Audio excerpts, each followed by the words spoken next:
Next award Nisar വേങ്ങരയ്ക്കുള്ള അവാർഡാണ് best cartoon film director.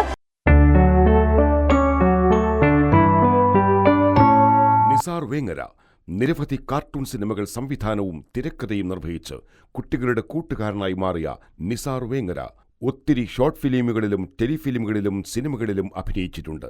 Nisar വേങ്ങരയെ സാദരം ക്ഷണിക്കുന്നു. മിസ്റ്റർ നിസാർ വേങ്ങരെ വേദിയിലേക്ക് ഇൻവൈറ്റ് ചെയ്യുന്നു. മികച്ച കാർട്ടൂൺ സിനിമാ സംവിധായകൻ, തിരക്കഥാകൃത്ത്, അഭിനേതാവ്, ഒട്ടനവധി കാർട്ടൂൺ സിനിമകൾ സംവിധാനം ചെയ്തു കുട്ടികളുടെ കൂട്ടുകാരനായി മാറിയ നിസാർ വേങ്ങര കളിക്കാം, പഠിക്കാം, ചങ്ങാതിക്കുരുവി എന്നിവയെല്ലാം സൂപ്പർ ഹിറ്റായി മാറിയ കാർട്ടൂൺ സിനിമകളാണ്. അദ്ദേഹത്തിന് ആദരവ് നൽകുന്നു. വേദിയിൽ അഭിനന്ദനങ്ങൾ. നല്ലൊരു കൈയടിയോടുകൂടി കൺഗ്രാറ്റ്സ്.